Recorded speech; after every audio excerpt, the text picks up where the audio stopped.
The night my rich husband's first love returned to town, he found me a man to play with based on my preferences.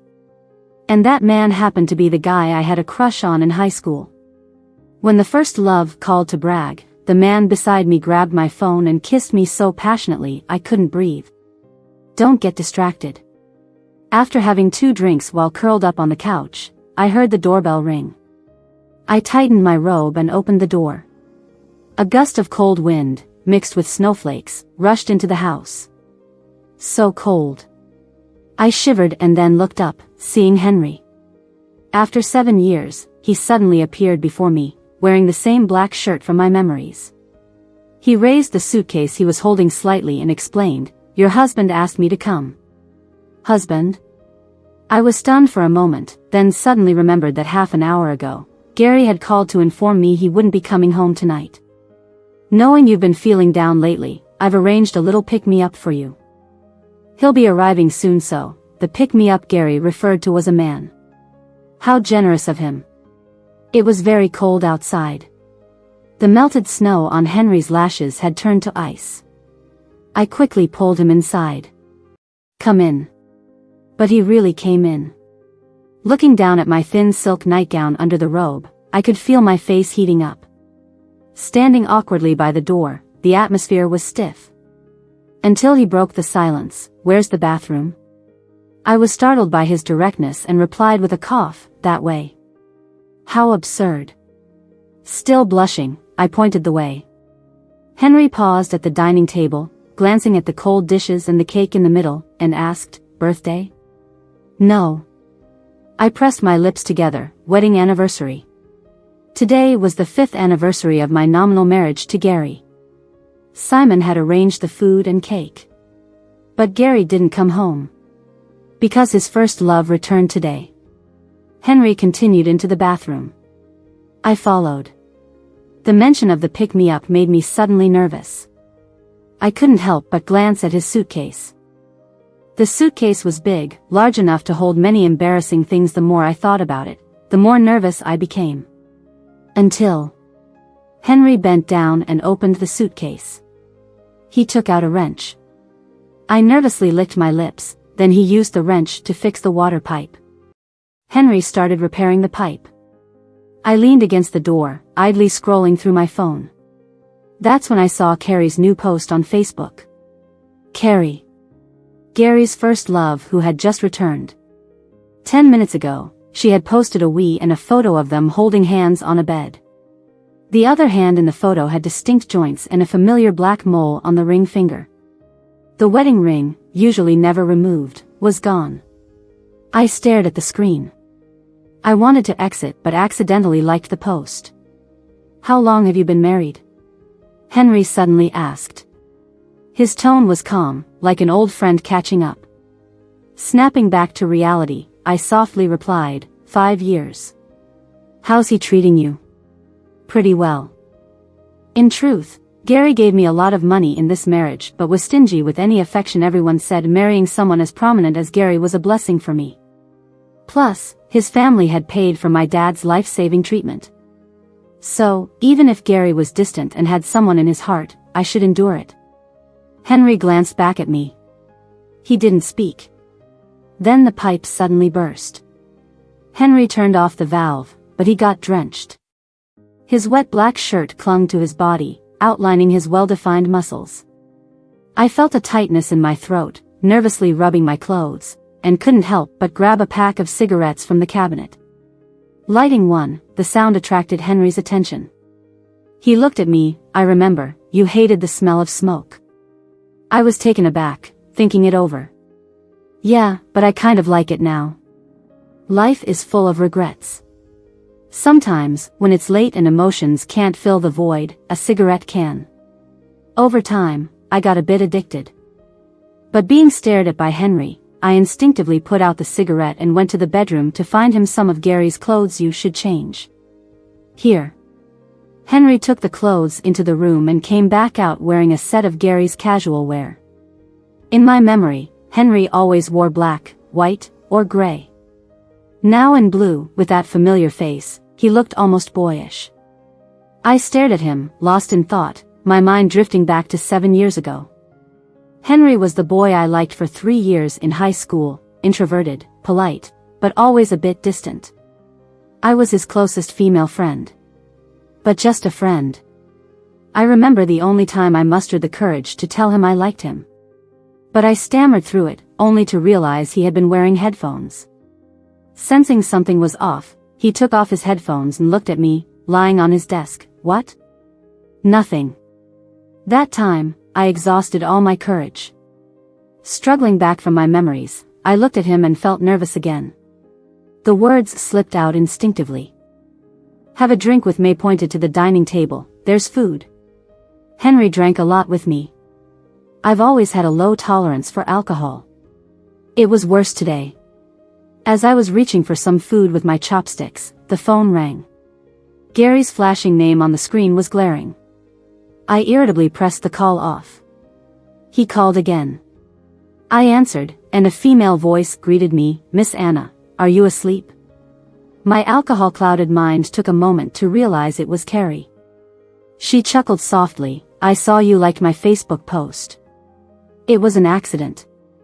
She chuckled. Accident or not doesn't matter. I just wanted to remind you. I'm back. Your arranged marriage with Gary should end. Gary's asleep beside me. He just told me he will come back to ask for a divorce tomorrow. She was smug. But I just wanted to laugh. Miss Carrie, the returnee, was really straightforward, eager to recycle second-hand goods. Divorce, fine. Let Gary come tell me himself tomorrow. I hung up first. Looking up again, I realized Henry had been watching me.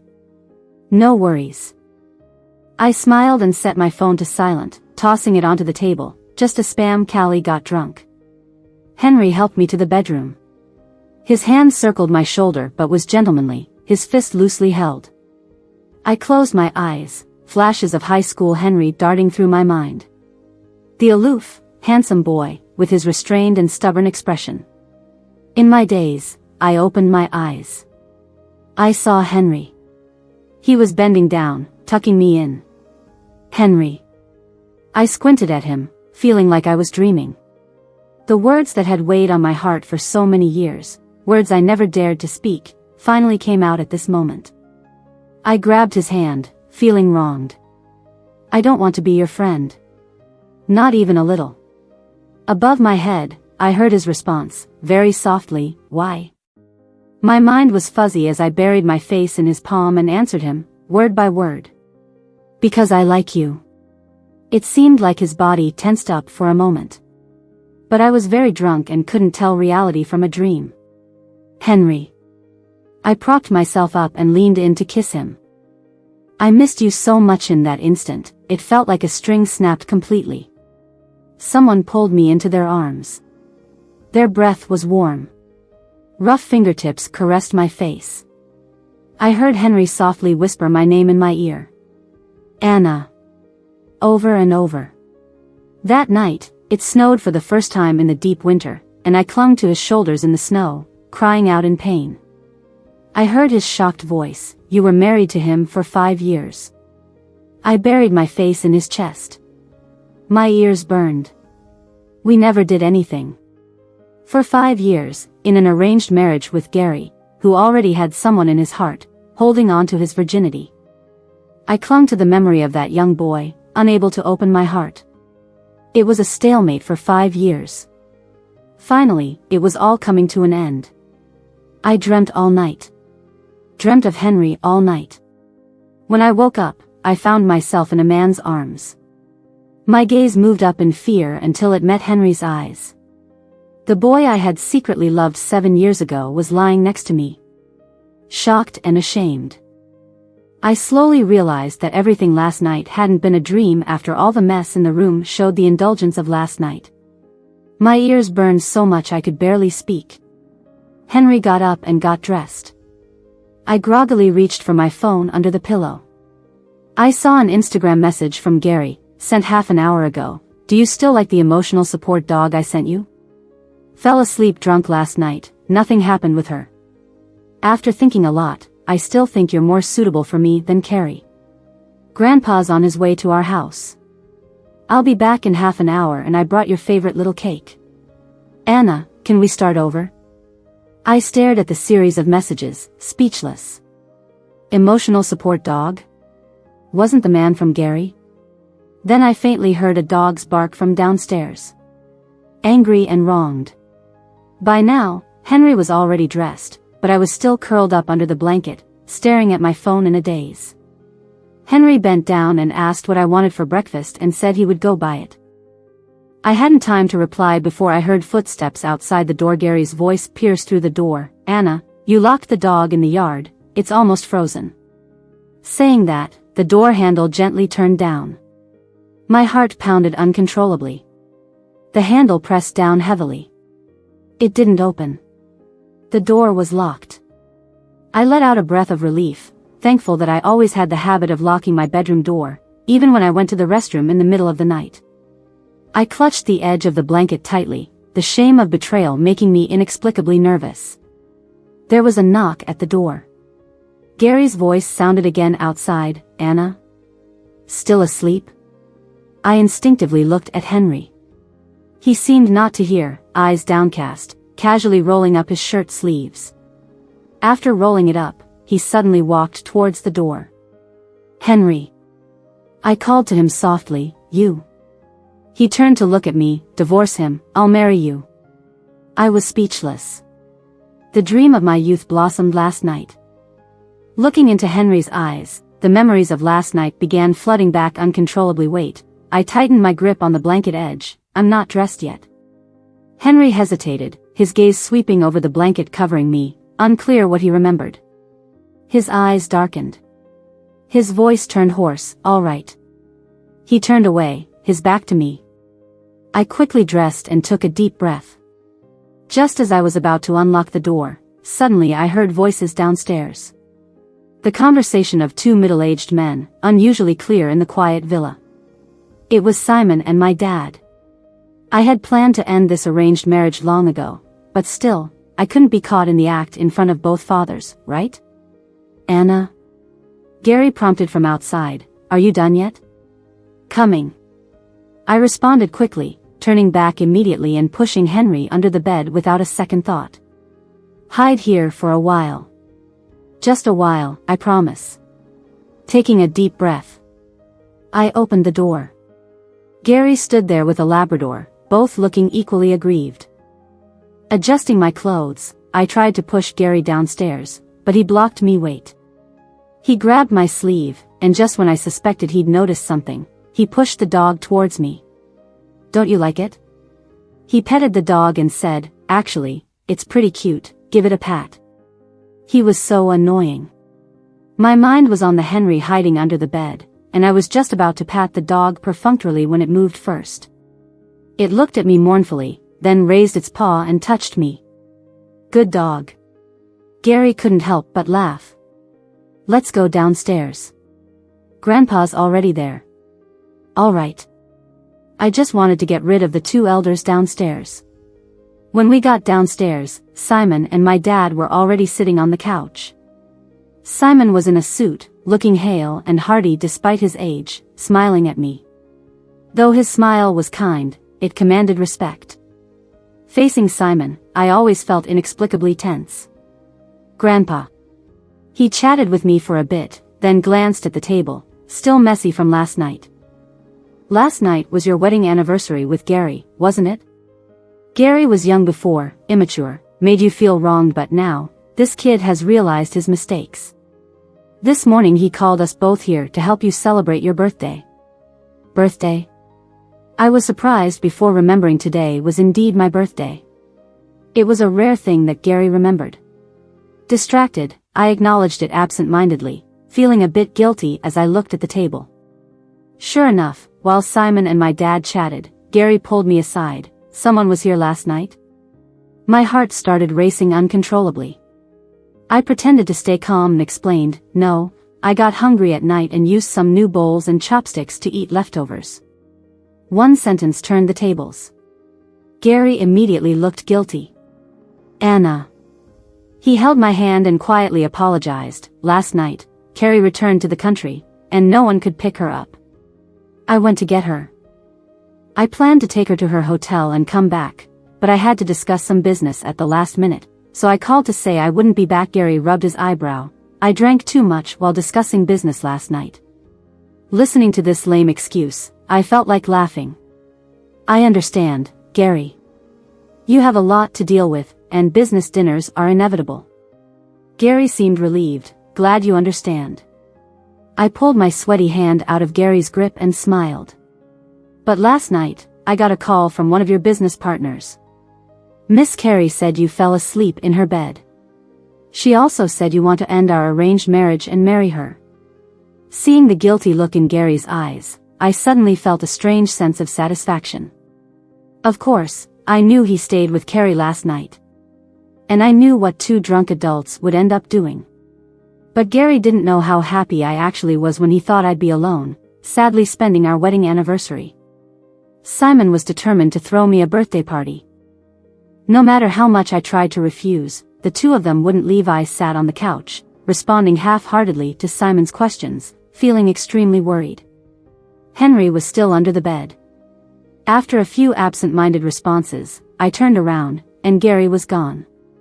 I quickly looked at Gary's assistant standing behind me. Where's Gary? He went upstairs. What? I got up and quickly headed upstairs, faintly hearing Simon's teasing voice behind me. Look at this young couple, so in love that they can't be apart for a minute. Upstairs, Gary's room was empty, and my room's door was open.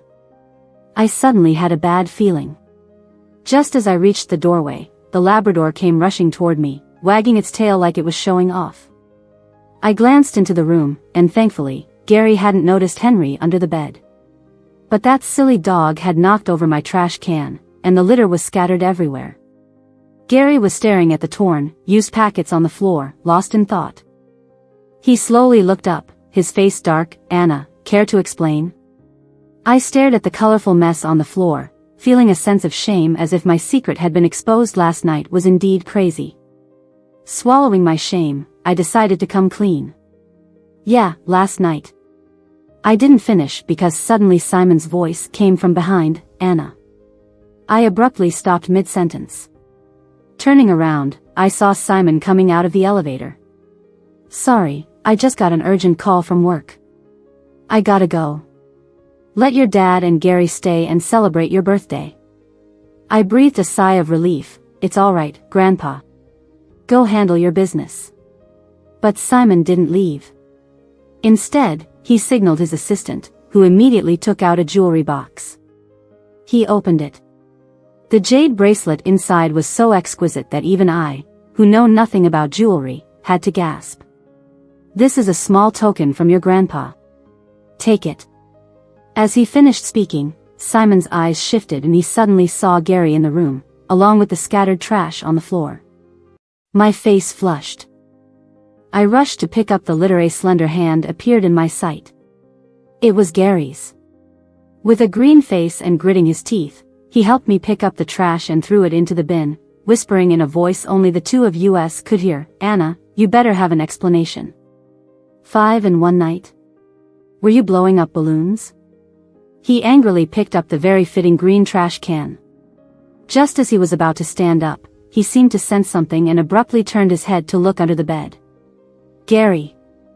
I almost instinctively grabbed his sleeve, but it was too late. Holding the trash can, Gary locked eyes with Henry under the bed. I could almost hear Gary grinding his teeth. Luckily, Simon's voice came just in time. Gary, come downstairs. Gary stiffly pulled back his gaze, reluctantly answered, and followed Simon downstairs. As they left, Gary squeezed my wrist hard and whispered, Anna, we'll settle this later. It was chaos. Complete chaos. Panicking, I closed the bedroom door and turned around. Henry was already out from under the bed. He stood by the bed, eyes cast down, casually brushing the dust off his shirt. Henry. Things had blown up. Feeling guilty and sorry, I was about to persuade him to hide again until I sent Simon and my dad away and talked to Gary. But he suddenly grabbed my hand. His fingertip rubbed hard against my wrist, the touch warm. Go downstairs, come clean. Holding my hand, his voice dropped slightly, don't let him touch you again. It took me a moment to realize he was upset about Gary grabbing my hand earlier. I looked up at him. The Henry I remembered was always indifferent, as though nothing in the world could bother him. But after 7 years, the man now bent slightly, holding my wrist with one hand, eyes filled with my reflection. His gaze was intense and passionate. Henry. I gently tugged his sleeve. My marriage with him has always been in name only. I'll divorce him, but I can't do it now, not in front of my dad and Simon. My remaining words were swallowed by Henry's kiss. His warm fingertips gently caressed my face. I could barely catch my breath from his kiss. After a long time, Henry let go of me, wiping the ambiguous mark from the corner of my mouth with his hand, his voice a bit hoarse. Go on. I sighed in relief. But this time, Henry refused to hide under the bed. After much persuasion, he finally hid in the wardrobe. As I went downstairs, I saw Simon and Gary talking at the first-floor staircase corner. The house was so quiet that I overheard Simon saying a few words. Young people need to be moderate, still need to take care of their bodies. And, don't blame me for meddling. You and Anna have been married for 5 years, it's about time I had a great-grandchild to hold. Simon patted Gary's shoulder, speaking very discreetly. He meant Gary shouldn't use what was found in the trash can anymore. I was trembling with fear. When I glanced down, I saw Gary's face was as green as it could get. After a while, I finally heard him gritting his teeth. Got it after Simon left. I found a reason to send my dad away too. When I came back, the living room was already a mess. The two were fighting like cats and dogs, and almost everything around was smashed. Seeing me come in, Gary finally let go. With a grim face, he asked, Anna, give me one explanation. What's your relationship with him? Explanation? Do you think we still need one? I chuckled. When you woke up in Carrie's bed, did you think of explaining to me? Gary was at a loss for words. Embarrassed, he became quite agitated, slamming a hand on the table. Anna, I admit, last night I was drunk and had sex with Carrie. But I really drank too much, and I regretted it this morning. And you? Didn't you go wild with this man last night? Gary sneered. 5, Anna. You are something. I didn't argue further and directly got to the point. Anyway, last night you slept with your first love, and I slept with mine. We each got what we needed. Let's get divorced peacefully, no objections, right? First love? Gary jumped up. This man is your first love? His attention was always on the wrong things. After smashing the expensive tea set on the table, he barely calmed down. Taking a deep breath, seemingly making a decision, he said, Anna, I can give you one chance. As long as you cut ties with him, I can pretend nothing happened and we can be happy. What do you say? He raised his hand as a promise. I will also cut Carrie off completely. Look at him, like he's doing me a favor. His commanding tone carried its usual arrogance, as if reconciling with him was a blessing. The sound of a lighter clicked in the room. Henry, who had been silent, lit a cigarette and said in a light voice, No way. His ash fell on Gary's shoes. Pick a day, get divorced. Gary was wearing his favorite pair of limited edition sneakers. Now a layer of ash covered them. Gary grabbed Henry's collar. What's this got to do with you? Hearing Gary scream, I was shocked to see Henry press the burning cigarette heavily onto Gary's arm. After the cigarette was extinguished, a bright red mark was left on Gary's arm. I'll kill you. Holding his arm, Gary glared at Henry viciously. You slept with my wife. I could have killed you, but I spared you for Anna's sake. Don't think I can't deal with a mechanic like you? I stared at Henry. When he extinguished that cigarette on Gary's arm, the malice and ruthlessness in his eyes scared me. That kind of Henry, unfamiliar and terrifying. Henry threw away the broken cigarette butt, his eyes fixed on Gary. Gary, we're far from done. Gary pressed his arm, full of malice. Not done? Of course not. Do you think this is over just because you put a hat on me?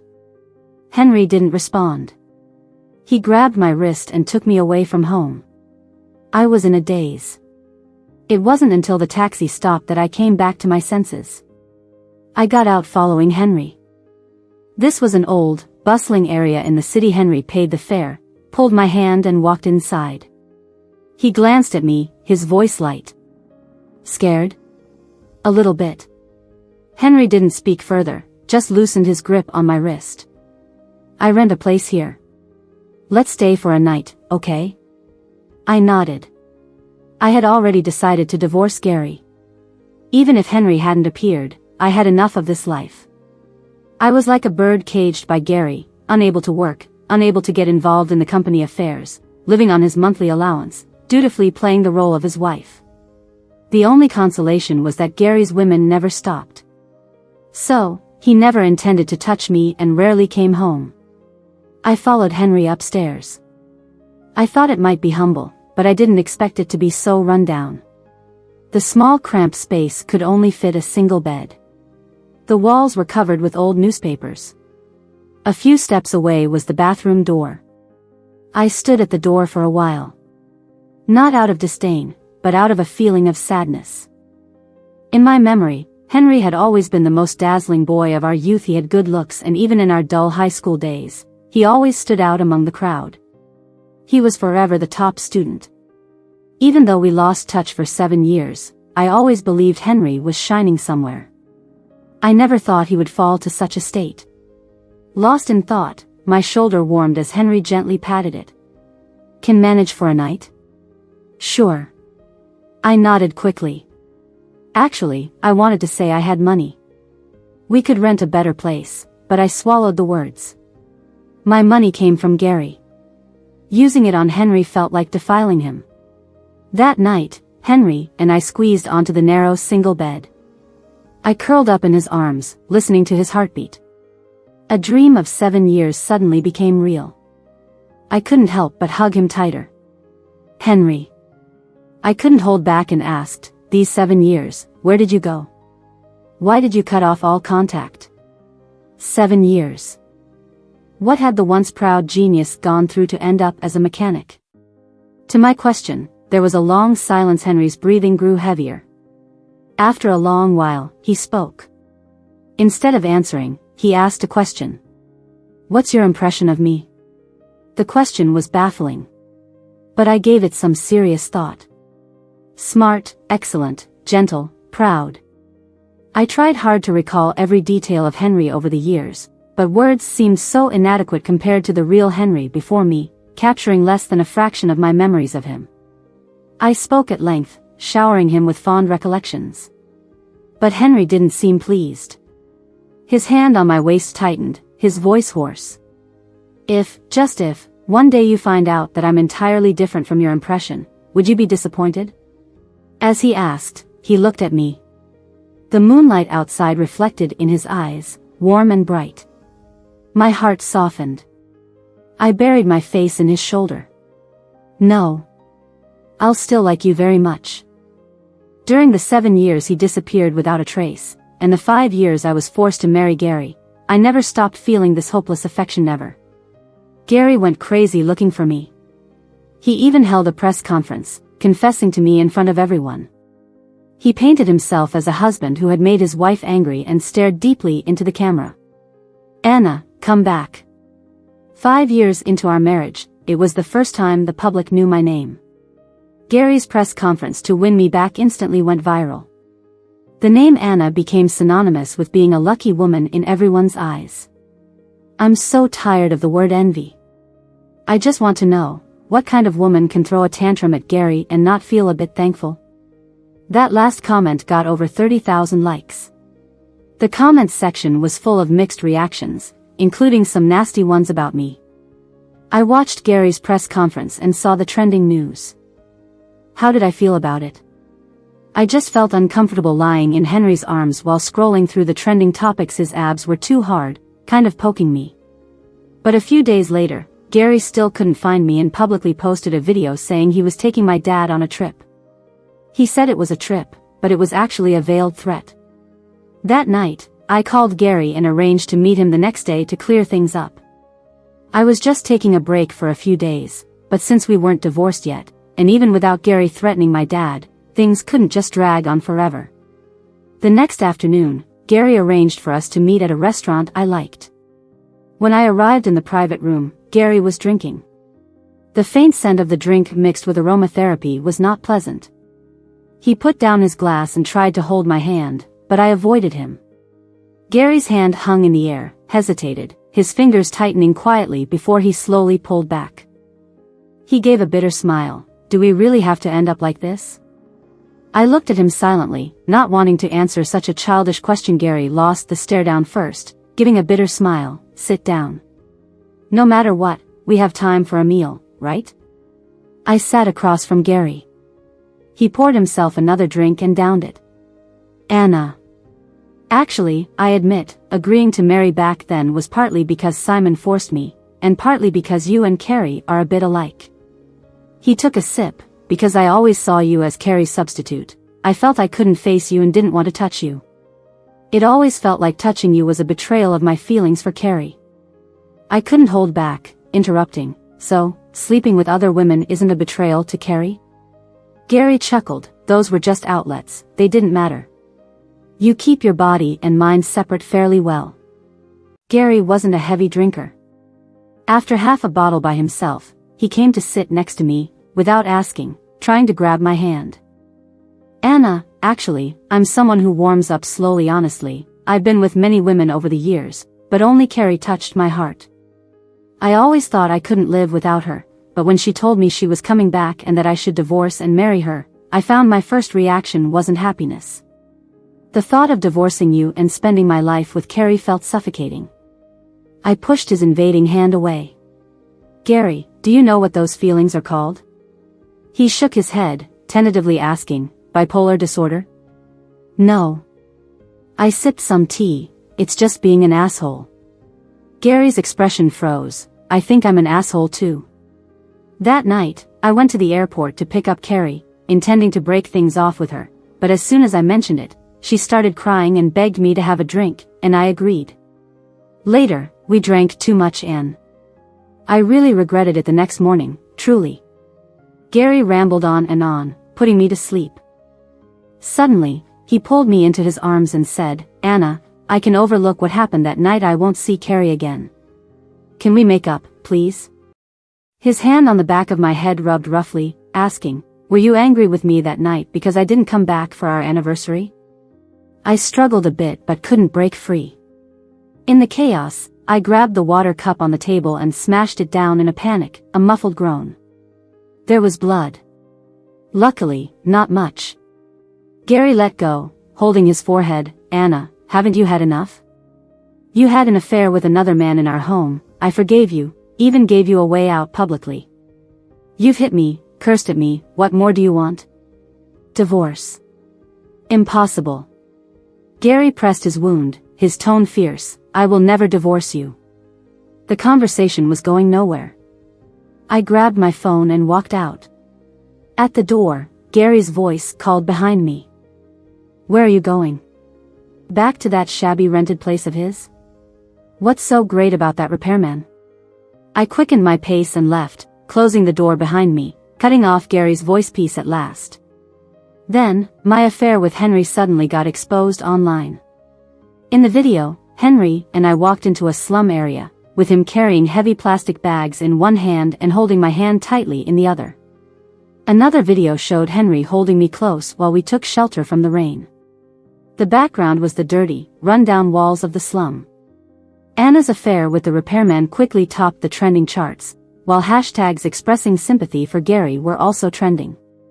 Gary became the internet's romantic, wealthy, pitiful man with a cheated heart, and I turned into an immoral, lust-driven woman who ignored ethics. An online search revealed countless comments cursing me and Henry, with some even going as far as to curse our ancestors. I didn't care much about the online noise. My social circle had always been small, with less than 20 followers on Instagram, but then, to my surprise, a netizen dug into Henry's past and revealed that he had spent those 7 years in prison. Henry spent 7 years in prison. He went in during our college entrance exams year and only got out this year. To prove it, someone even posted pictures of Henry in prison. In the pictures, Henry had a buzz cut and was wearing prison clothes. He stood out among his fellow inmates. I stared at my phone countless times and had to admit, the person in the photos was indeed Henry. Back then, he had such good grades, enough to get into his dream school. How could this happen? While I was lost in thought holding my phone, Henry came back. He walked in quickly, his gaze falling on the phone in my hand. "You know everything?" I looked up at him. What really happened back then? His usually beautiful eyes showed signs of darkness. After a moment of silence, Henry came over and sat down next to me. He smiled, but his voice was horribly hoarse actually. "I was never the high achiever you thought I was." He tilted his head to look at me. "I'm just a lunatic, really. I've always had serious mental issues. All that calmness and politeness were just an act. I am a lunatic. The calmer I look on the outside, the crazier my thoughts are." He gave a small laugh and lit a cigarette. The sudden light of the flame revealed the loneliness in his eyes. Actually, back then, my headphones didn't have any music playing. I was taken aback before realizing he was talking about my confession back then. So, he heard everything? I heard it all, but I didn't dare respond because I wasn't sure if I was mentally healthy. "I couldn't risk being with you. Everyone said I was polite but cold. The truth was, I was suppressing myself. I was afraid of unleashing the evil inside me. When you appeared, I discovered my possessiveness was terrifying. Every time I saw you laughing with other guys, I had the urge to kill." Even though we were just friends back then, Henry had always been a man of few words. Today, he talked more than ever before. The glowing tip of his cigarette flickered in his fingers. Henry's voice was light. "I had a simple plan: study hard, get into a good university, earn money to treat my illness, and become a mentally healthy person. Then, be with you." But his imprisonment after the exams ruined everything. I couldn't help but ask him, "So, what happened during the exams?" Henry stubbed out his cigarette. "Impulse. I accidentally killed someone." "Why?" Henry pulled me into his arms, his chin resting on top of my head. It seemed he didn't want to go into the details. "Because he crossed my line." He lowered his head to kiss me. "Let's not talk about the past." While our hot topic was still trending, news about Carrie and Gary went viral, causing a massive uproar. Gary cheated on Carrie first. In their 5-year marriage, Carrie only returned to the country 3 times, and they slept together 3 times. It turned out that morning wasn't their first slip-up years ago. They were caught entering a hotel together by a paparazzo, but Gary bought the photos at a high price. However, the paparazzo wasn't honest and kept backups. For some reason, they released the photos and videos this time. Gary's various scandals over the years also came to light. There were also stories of Gary having wild parties, selecting women in his villa, and holding pool parties with multiple people. Public opinion reversed instantly. This time, things got so big that even though Gary's family tried urgent PR, the public outcry affected the company's stock market. Simon was furious and called us all back home. When Simon called, I had to go. If I didn't, I might end up being dragged back tomorrow. A few people were already in the lounge. Simon was sitting on the sofa while Gary and my dad stood nearby. Henry waited outside for me. I took a deep breath and walked over. Before I could speak, my dad rushed over and slapped me hard across the face. "Shameless. Is this how I taught you?" I staggered back a couple of steps, barely maintaining my balance. I lifted my head. I tried hard to stay calm. I admit, what happened with Henry was my fault. But my 5-year marriage with Gary was just an agreement. On our wedding night, Gary signed an agreement, transferring money to me monthly. I only had to fulfill my duties as Mrs. G on the surface, respecting the elders, taking care of the family, attending family dinners. We never had a real marriage.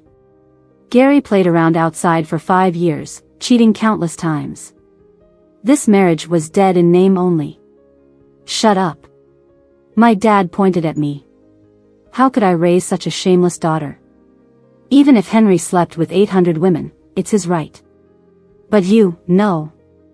You're a disgrace, a whore. The only family I had in this world pointed at me and insulted me. He said, "You're a disgrace, a whore." Then he pressed hard on my back. "Kneel. Apologize to Simon and Gary." "No." I pushed his hand away forcefully. I always knew my dad loved money, but I never knew he'd go this far. In the middle of our struggle, Simon spoke up. Enough. Simon's face was dark. The wooden cane in his hand banged heavily on the floor. "It's gone too far. It's not about who's right or wrong anymore. I'll arrange for you to get a divorce privately." Normally, Simon would throw all the dirt on me to keep Gary and their family clean. But this time, the expose was too precise and damaging, and public opinion spread too quickly. A mountain of clear photos and videos directly pinned Gary down. Apart from removing the hot search and cooling down the topic, they couldn't manage a PR campaign. Gary and I scheduled our divorce registration 3 days later. For the next couple of days, Henry was always busy, sometimes coming back at midnight with the chill of the night still clinging to his coat. Tonight, while making chicken soup for Henry in that small rented room, I suddenly got a call from a neighbor. He said my dad had a heart attack and passed away. I stood stunned for a long time, then turned off the stove and went outside. I hated him. That day, especially when he said Gary sleeping with other women was his right and that I was just a shameless whore, it completely severed any father-daughter bond we had left. But when I suddenly heard he was gone, I still found it hard to accept. I got out of the taxi. When I reached the stairs, I noticed my palms were already sweaty. With trembling hands, I opened the door and walked in, only to see my dad. He was sitting at the table, safe and sound. The moment I realized I'd been tricked, I turned to leave, but he called me back. "Anna. I'm sorry." He choked, suddenly crying. "I know, marrying Gary these past few years has been hard on you. I wanted you to be happy. But I shouldn't have gambled. I'm sorry."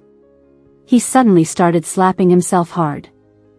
I was really out of my mind with worry. Dad had just taken out a high-interest loan, and if the G family didn't help repay it, I'd be dead. I didn't stop him. I just stood by the door, watching him. It made me sad too. Mom passed away early, and we barely stayed in touch with other relatives. Dad was my only family. "Have a drink with me, Dad." When he calmed down, he handed me a glass. "I shouldn't have lied to you, but you're my daughter. I know you. You wouldn't have come back otherwise. I just wanted to apologize." He continued, "If you need to divorce, then do it. I'll figure out the money. All that matters is your happiness." I stared at the drink but didn't touch it.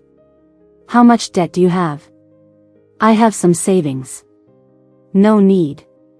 Dad took a sip and sighed, "Divorce costs a lot. I'll figure it out." I didn't say anything. I was testing if his apology was genuine or just another way to ask for money. Dad talked a lot about my childhood, apologized for not being a good father. But after about half an hour, I suddenly felt dizzy. I hadn't drunk any alcohol, just a glass of juice. Watching Dad's face blur and the overheating in my body, I kind of figured it out. Dad grabbed my phone and called Gary. "Gary, Anna's drunk and calling your name. Can you come over?" "Yeah, at my place." I tried to get up and take back my phone but stumbled to the ground. Weak and powerless, Dad lifted me up. "I'll keep the phone. Talk to Gary first." "Are you so desperate to sell your daughter?" I asked. He stiffened but didn't stop, dragging me into a room. "Anna, don't blame Dad. You and Gary are still married, one night won't make a difference. Just please him, and maybe you won't need to divorce. What about the repairman? Don't be stupid. Secure your place, and you'll have a lifetime of wealth." I struggled hard. "Let me out. Drugging your daughter for another man, you're worse than an animal." I screamed until my voice was hoarse, looking desperately at this so-called father. I should have let you die in the hospital. Dad's expression changed multiple times but finally said nothing, tossing me onto the bed and leaving.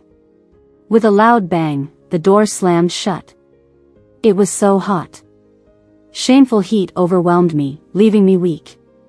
In desperation, I bit my tongue, gaining a fleeting clarity.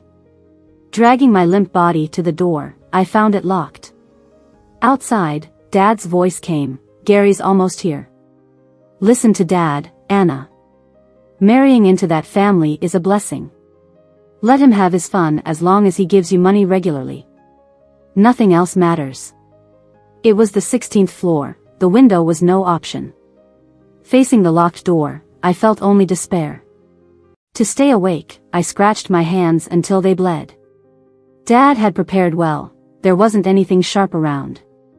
Grabbing a lamp, I stood behind the door. Soon, there was a knock, followed by Gary's voice. Footsteps approached. As the door opened, I, hiding behind it, swung the lamp hard. Ignoring the result, I ran out of the room. But within steps from the door, Dad yanked my hair, running, "Are you?" He dragged me back. Gary, holding his head, looked grim. "Anna, you hate seeing me that much?" I shut my eyes, saying nothing.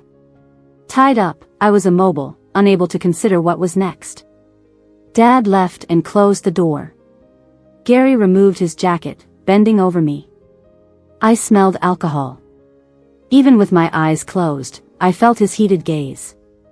Gary leaned in to kiss me, but I turned away, his lips brushing my cheek. "Anna, let's not divorce tomorrow. I'll handle the news, cut ties with Carrie. You cut ties with the repairman. We can start over, okay?" I stayed silent, rejecting him. Gary sighed angrily. After a while, I heard the rustling of clothes. Opening my eyes, I saw Gary undressing. Unbuttoning, he looked down at me. "Since you won't talk, let's just do it. You told Simon we had no marital life, but after tonight, we will. We're still married, it's legal." Saying so, Gary removed his shirt, pressing onto me. Helpless with bound hands and feet, the heat inside turned to despair. My struggles were weak. Through tearful eyes, I warned him, "Gary, touch me, and I swear I'll kill you tomorrow." He chuckled, "You won't want to buy then." My clothes were torn. Gary's hands moved lower. He sneered, "Should have taken you on our wedding night." There was suddenly a banging on the door. My consciousness was fading, but I vaguely heard arguing. My dad's voice. Henry's voice. The door was violently kicked open, the frame shaking. Henry came in. He was still wearing that black shirt, looking grim, almost blending into the night behind him. He yanked Gary off me and took off his jacket to cover me. Gary staggered back a few steps, sneering, "I'm sleeping with my lawful wife, you got a problem with that?" Henry didn't say a word. He calmly rolled up his sleeves. Gary looked extremely scornful. "Henry, right? I looked into you, killed someone, did time, orphaned, even lost your dad in prison. With your background, what makes you think you can make Anna happy? Do you think I'm like those punks we beat up in high school? I guarantee if you lay a hand on me today, none of you three will walk out of here finished." Henry's tone was icy. Then he punched Gary in the face. The two started fighting. But then I realized something was wrong. Henry wasn't just fighting, he seemed like he wanted to kill. My dad, limping, rushed over to break it up, but Henry showed no sign of stopping. Each punch landed perfectly on Gary's temple. After a few hits, Gary was knocked out. Henry's fists were bloody. His eyes were bloodshot, and he wasn't stopping. Henry. I was scared too. I tightened the clothes around me and got off the bed to block him. "Stop it, you'll kill him." But with his red eyes, he didn't hear me. Seeing it turn deadly, I made up my mind and shielded Gary with my body. I didn't care if Gary lived or died. But I was worried about Henry. The pain I expected didn't come. I slowly opened my eyes and met Henry's gaze. His eyes were so red. After a moment, Henry's raised hand slowly lowered, brushing the hair behind my ear. Scared? His voice was hoarse. Just that one sentence made my tears fall. Henry wiped my tears, his hands shaking slightly, finger pads warm. He wrapped me tightly in his jacket, then picked me up and headed outside. After a few steps, he turned back to glance at my dad. My dad immediately lowered his head, not daring to look at him. If you don't want him to die here, call an ambulance. I pressed charges, accusing Gary and my dad of rape and coercion. However, Gary's family pulled some strings, spent money, and Gary easily got off, twisting the truth to put all the blame on my dad. In the end, only my dad went to jail. I didn't feel sorry for him, just thought he deserved it. Before getting caught, the man who gave me life knelt before me, begging me to drop the charges. For the sake of our father-daughter relationship, spare me this time. Anna, I'm your father. Are you really going to send your dad to prison? How laughable. You know you're my dad. How is it different from sending your daughter to another man's bed? Dad was wrong, really. I just thought you and Gary are husband and wife. Since you're married, spending one night together isn't a big deal. Dad truly knows he was wrong this time. Drop the charges. Can we talk this over later? Dad is over 50 and not in good health. Sending me to jail like Henry is like sentencing me to death. Not wanting to hear his pleas, I shook off his hand clinging to my clothes and turned to leave. Behind me, my dad's curses echoed. Anna, you can't even spare your own father. You'll die a miserable death. How did I raise such an ungrateful wolf? Gary was in the hospital, unconscious for a day and a night. When he woke up, the first thing he did was call the police on Henry. I panicked immediately. I went to the police station, but they told me Henry was being detained for investigation and couldn't be seen. Anna? A man in uniform suddenly called my name. Are you here for Henry? I stared at him, recognizing him after a moment. It was William, a high school classmate. He used to be quite fat, but now he was much slimmer, so I didn't recognize him at first. Surprised to see a familiar face, I pulled him away to an empty stairwell. William, could you help me see Henry? He looked troubled. If this were any other time, I'd try to help. But this time, it's big. Gary pulled some strings, and he's determined to get Henry. This case is directly handled by the chief. We don't have the authority to let you see him. My heart sank. I knew the G family's vengeful nature wouldn't let this slide easily. William hesitated, then whispered, Anna, you should prepare yourself mentally. Gary is serious this time. They found a watch worth millions on Henry, and Gary claimed Henry injured him and stole it. Beating up someone is minor, but robbery changes everything, especially involving millions lying. I tightly gripped the handrail. Henry didn't take anything from him. I know, William sighed, but if Gary says it was stolen, it'll be considered stolen. You understand, right? William didn't say more, just be prepared. I have to go. The next day, Gary called me. He wanted to meet at the hospital. So, I went. Gary was wearing a hospital gown, his head bandaged. When he saw me come in, he glanced at me indifferently. Looking for me? Name your terms. How can I get you to release Henry? Gary shook his head. Is that how you ask for a favor? I took a deep breath, softened my tone, and pleaded with him, let Henry go. Sure, Gary laughed. Letting him go is easy, just a word from you. My demands aren't hard either. Handle the divorce as per Simon's request, but you have to stay with me, without any status. Not happening. My silence seemed to anger Gary. Well, whatever. Henry has done 7 years, a few more won't matter. I agree. I interrupted him. Let him go, I agree to stay with you. Just saying you'll stay and I'll trust you? Anna, do you think I'm a fool? What do you want me to do? I looked down slightly. Or, what else can you do now? Gary's face changed instantly. That night, Henry didn't just bloody his face, he also kicked him while he was down. The nurse said that for a while, his whole body was only good for mouthing off. He leaned on the bedside, sneering. Anna, get it straight. I'm not begging you to reconcile, you're begging me.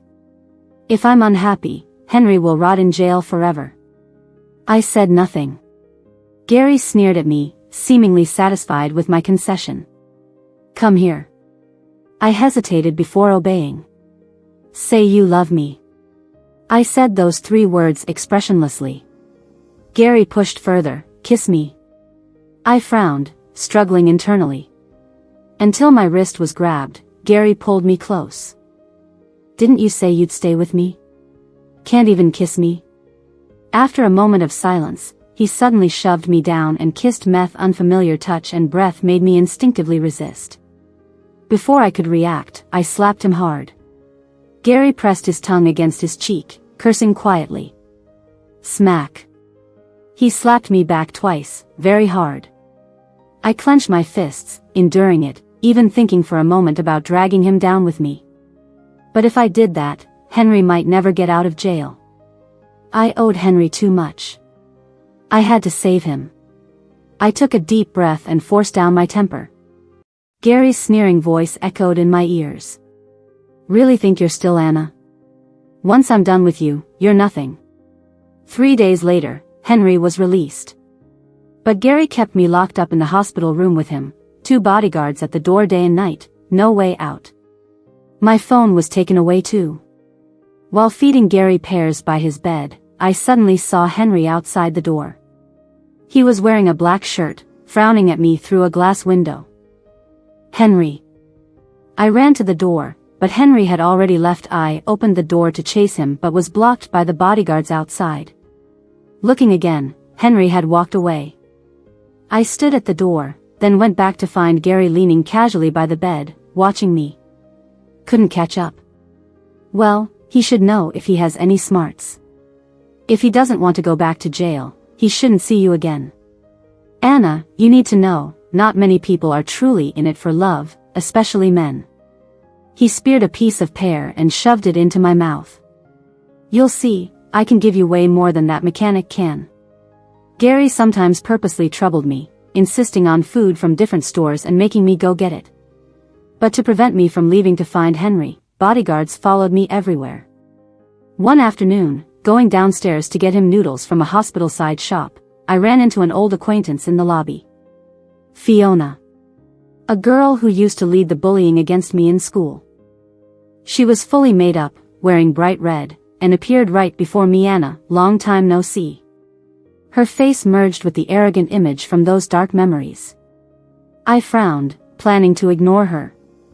But as I was about to leave, she called out from behind, "You really don't know why Henry got close to you, do you? Do you think Henry truly loves you? Don't be stupid. He just approached you to take revenge on Gary." While he was in jail, Gary ran over his foster father with a car and just drove off. His foster father had no recourse and no money for treatment. With Henry gone, he died waiting at home. Henry didn't even get to see him one last time. I was the one who buried his foster father. And, you know why Henry went to jail? Bet he never told you. Fiona laughed. Of course he wouldn't.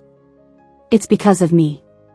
Some thugs were bothering me, he fought them, and accidentally killed one. He said I was his bottom line. I wouldn't trust Fiona's words, but this last bit shook me for a moment. Memories rushed back to that night when I asked Henry why he went to jail. He avoided the topic and just held me gently, saying it touched his bottom line. Coming back to the present, I shielded my face from the wind, lighting a cigarette downstairs. Fiona's mocking smile pierced through. Anna, sometimes you're adorably dumb. Passed up being Mrs. Gary, got played, lost your chance at a luxurious life, and now you're just Henry's pawn. Wanna know what Henry told me about you? He said. Her scream cut off as I stubbed the cigarette out on her arm. Fiona's face twisted in pain. I saw my reflection in her eyes, looking a lot like the Henry from back then. I extinguished the butt and dropped it down her collar, brushing off invisible ashes from my hand. Sorry, but I don't want to know. The day Gary was discharged, we got the divorce certificate as Simon requested. But Gary kept me trapped by his side, his bodyguards on me 24/7. The longer I dealt with him, the more pitiful he seemed. Gary was born with a silver spoon, excelled in school, came from a prominent family, graduated from an overseas elite school, came back to run his family business effortlessly. His smooth early life made him arrogant and self-centered, craving love but unable to stay loyal, fixated on what he couldn't have. He had everything, yet lived as a slave to feelings. Truly sad. A month later, Gary took me to a bidding event. I heard it was crucial for them. Judging by his demeanor, it seemed he was determined to win. Gary took me to the event. After we showed up, many people came over to greet him warmly. Of course, there were also curious glances and whispers about the old rumors. Gary responded minimally, just nodding slightly when someone greeted him. He was focused intently on the upcoming auction. However, the bid that Gary was determined to win was snatched away by someone from Y Group, their arch-rival. Gary looked furious. I overheard someone saying, "Did you hear? Y Group's new general manager is the chairman's long-lost son, just recently found and acknowledged by the family." Yeah, I heard, but it seems he hasn't made a public appearance yet. Oh wait, is that him with Y Group over there? He looks kinda familiar, like I've seen him somewhere before. Isn't he the repairman who was rumored to be involved with Gary's wife? I froze and followed everyone's gaze, only to see Henry. Dressed in a sharp suit, he was surrounded by attention and admiration. It was really him. In the 7 years I hadn't seen Henry, I had imagined him growing up to look just like this. But Gary was standing next to Fiona. She was in a bright gown, holding his arm intimately. Henry made his way through the crowd and stopped in front of Gary, his expression indifferent. "Gary, this is just the beginning," he said. Gary's face contorted with anger. Y Group's heir. Finally stop pretending, huh? Henry, you've really gone all out trying to take me down, using women to achieve your goals. You're despicable. Henry stayed calm, but Fiona beside him retorted, "You can't put it that way. Some people are just dumb enough to walk into traps willingly." Henry didn't deny it and even smiled. He hadn't even glanced at me once. I clenched my fists, but couldn't help calling out as he walked away. "Henry." I walked up to him, wanting to say a lot but suddenly couldn't find the words. He glanced at me and asked, "What's up?" I felt all my energy drain out. Forcing a smile, I shook my head and stepped aside. "Nothing," I said. Henry walked past me. His familiar citrus scent mixed with Fiona's perfume was nauseating. That night, Gary came home and threw a massive tantrum, smashing almost everything in his study. The place was a wreck. Even after venting, he didn't seem satisfied and sat in his chair, mocking me. "To think you once wanted to divorce me for a guy like that? What's up?" He mimicked Henry's tone from earlier. "Anna, your taste in men is pathetic. You got played and even helped him out freely." I stayed silent, my fingernails digging into my palms. The weird thing was, my hand didn't hurt, my heart did. That night, Gary and I lay in the same bed, a person's space between us. He tried holding me a few times, but I would go crazy whenever he got close. After I puked on him twice, he lost interest. In the middle of the night, his phone rang. Pretending to sleep, I overheard Carrie's voice, crying softly, "Gary, I'm sick. Can you come over and be with me? I feel terrible, Gary." Gary paused and seemed to glance at me. I kept my breathing steady, pretending to be in deep sleep. "Okay, I'll be there soon," he replied. Gary got dressed and left quietly in the dark. I stayed still until I heard the car engine start. Then, I got out of bed. Even though there were guards outside, I quietly opened the window, tied the bedsheet around my waist, and climbed out. The second floor wasn't too high. Using the moonlight, I escaped from that suffocating mansion. Under the moon's glow, I walked down the road, not looking back. I left that city overnight. I opened a jewelry design workshop in a nearby town, continuing my unfinished dream. I hired a few employees and often worked late into the night. Being busy kept me from thinking too much. On good weather days, I liked sitting by the glass window with a teddy bear-shaped mug, enjoying the sun. Using that mug, I drank more water daily. But my peaceful life was shattered 2 months later when an unexpected guest arrived, Gary. Leaning against the door, he eyed me up and down and casually remarked, "You've gotten thinner." I ignored him and walked in. I wasn't surprised he found me. With his connections, it was only a matter of time. Gary followed, sitting by my desk. 2 months is enough. Come back with me. Looked up at him. Got something to say? If not, I'll call the police. Gary chuckled angrily. Anna, don't tell me you're staying celibate for Henry. He's living it up with another woman. No one else would take you except me. Are you really that naive? He used you to get close to me. Do you really think he couldn't find you with his resources? I picked up my drawing paper to work, but he snatched it away. Talk to me, he demanded. I grabbed my phone and dialed the police. Hello, I'd like to report an intruder. Gary snatched the phone and hung up. Anna, you're good. He sneered. Our family is in turmoil right now. I don't need more drama from you. But when I'm done with you, let's see if anyone else would want a divorced, second-hand woman like you. That night before bed, I saw news about Henry, the new heir of Y Group. He looked dashing in a suit, standing next to elegantly made-up Fiona, who was holding his arm intimately. Staring at Henry's face on the screen, I recalled what Fiona said when she cornered me at the hospital, that she was Henry's bottom line. Thousands of comments under the video praised how well-suited they were.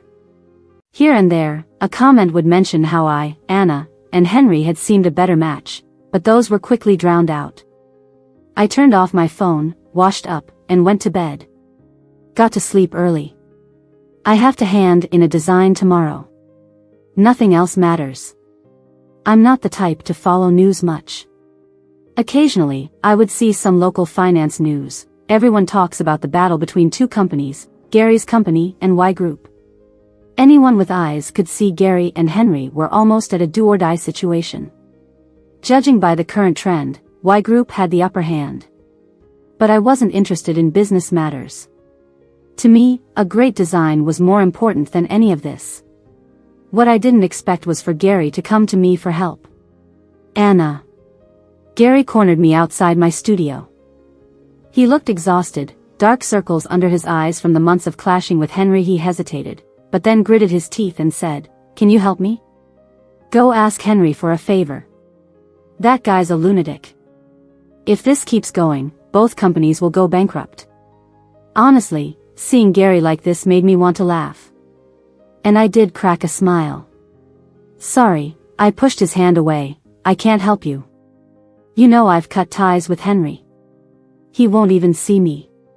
Just try, please. After all, you guys had a thing, right? He should have some old feelings. Gary was desperate, following after me. I'll pay you to meet him again. I couldn't hold back and slapped him. Are you nuts? I thought he'd be angry, but he just calmed down.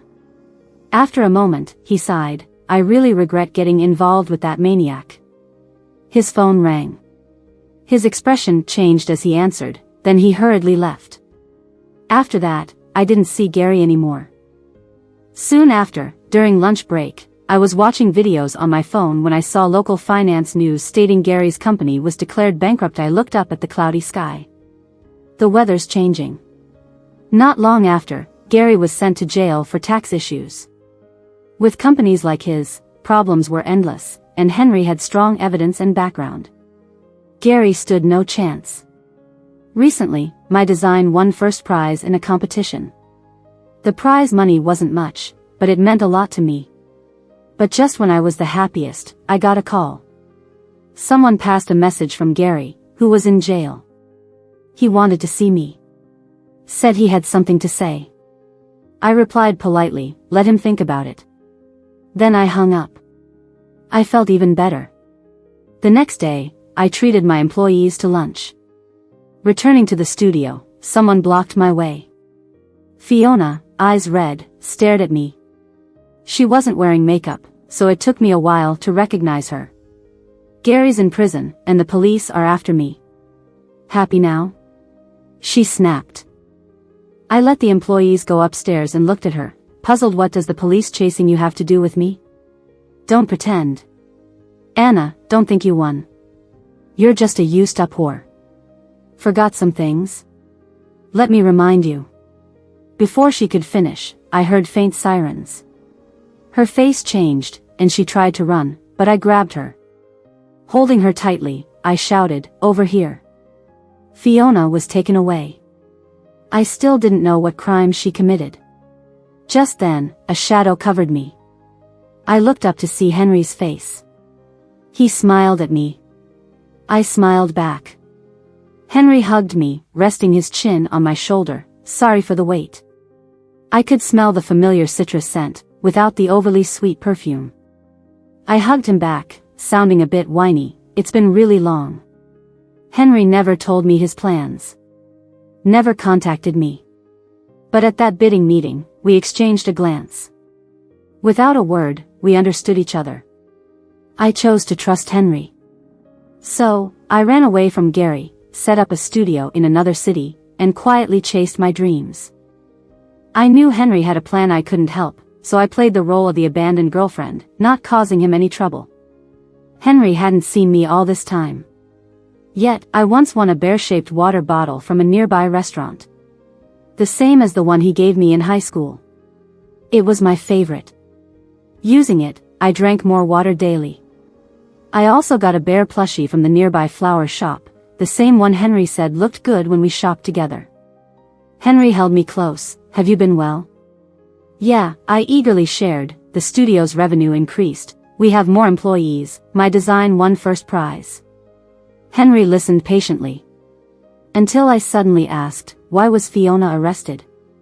Henry paused, then explained briefly. Fiona was planted by Gary. To not alert Gary, he acted like he was using me and falling for Fiona, feeding her false information while making moves. Fiona had a criminal record, so it was only a matter of time before she got caught. Henry didn't elaborate, and I didn't ask further. I'd never asked Henry why he went to jail. The boy who lit up my youth was beside me. That was the best answer. The rest was past. Henry's epilogue. When I was little, I got kidnapped by human traffickers and sold to a middle-aged couple. People thought they were good folks, kind and always donating money. But in reality, they were a twisted pair. They didn't gamble or commit crimes, but they loved torturing me.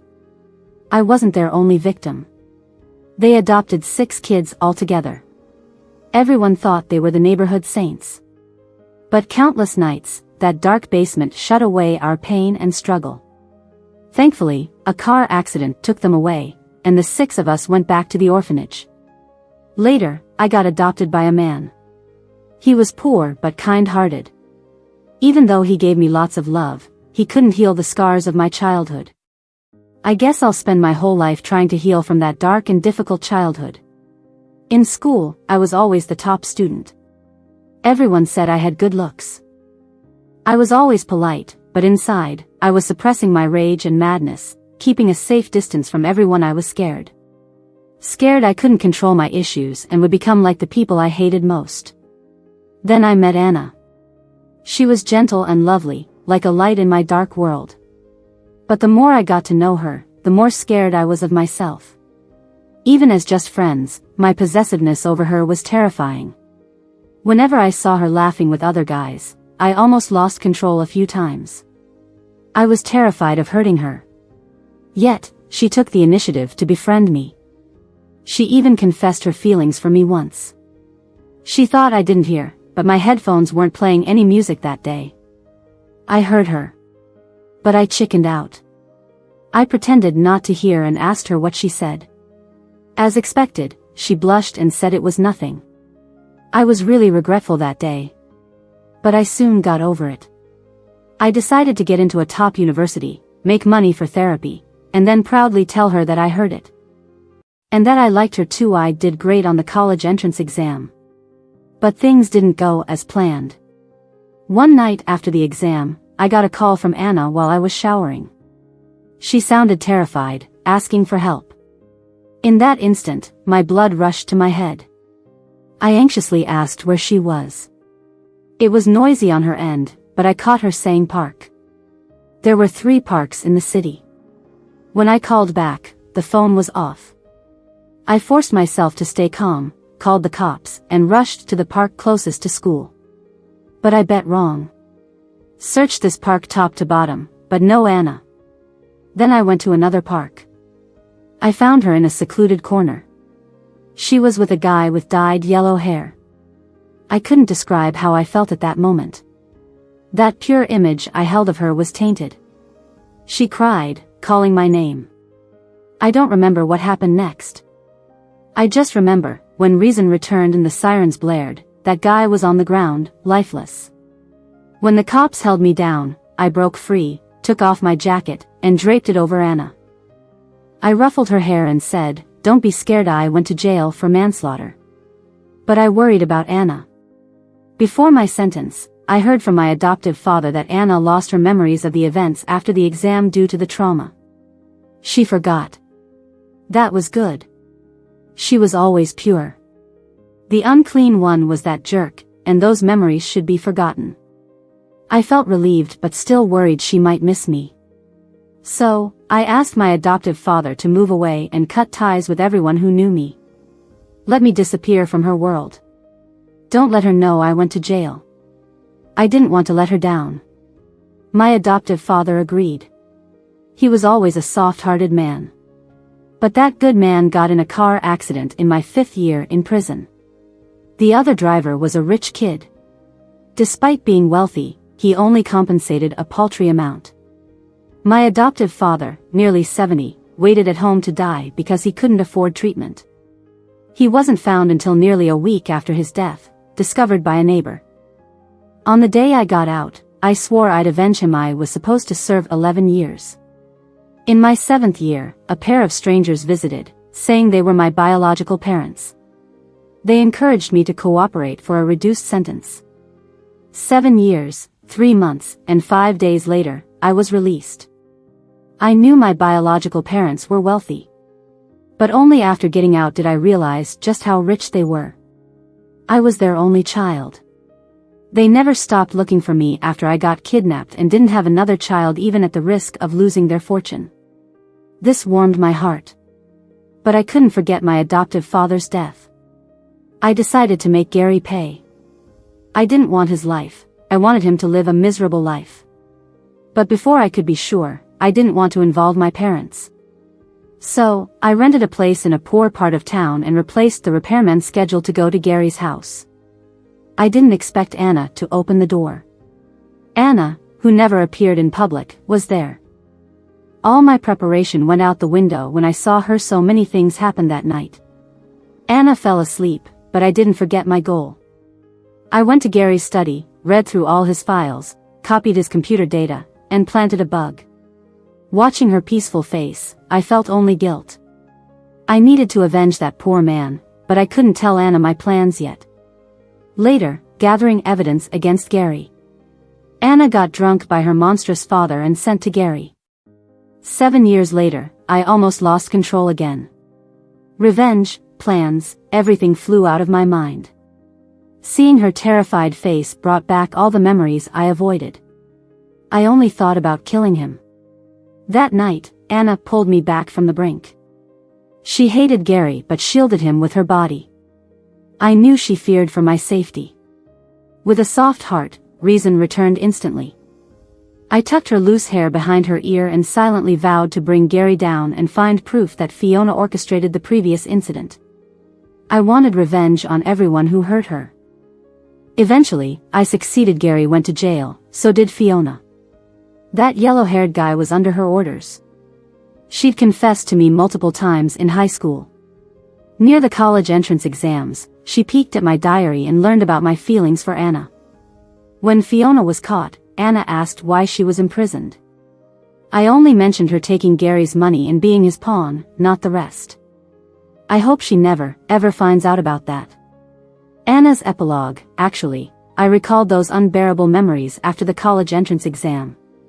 After Gary got beaten up, Henry was detained, and I ran into an old classmate, William, at the police station. That night, William asked me to dinner. He told me Henry's situation was complicated and that I had to find Gary. Only if Gary let it go would this matter be resolved. While drunk, he mentioned something about me. He admitted he had a crush on me in high school, so when he heard about my situation back then, he was furious. He impulsively applied to the police academy during the college entrance exams and eventually became a police officer. The first thing he did was investigate my case from back then. He'd heard rumors that Fiona had close ties with that blonde guy.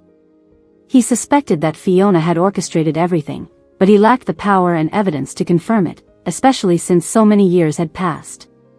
He was drunk and slurring his words, clearly not intending to poke at my old wounds.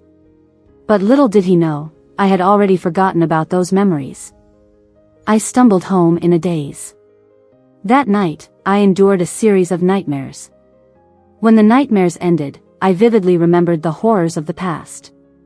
The next day, I composed myself and went to find Gary. I knew, no matter what, I had to get him to release Henry. In the past 7 years of ignorance, I'd already owed Henry too much. Later, just before Fiona was arrested, she came to find me. I knew she intended to dredge up the past, making me live in pain and guilt, but the cops arrived quickly, and she didn't have time to say anything. When I asked why Fiona was imprisoned, Henry only mentioned some past criminal records. He didn't elaborate, but I instantly understood. The boy I liked as a teenager stood up for me once again. He never brought up his own imprisonment from back then. I realized he wished for me to forget those nightmare memories. And I never told him that I actually remembered everything. The nightmare has ended. It was the boy I'd liked for years who dragged me back into reality. It's all in the past now. Looking back, it feels like light boats have sailed past thousands of mountains.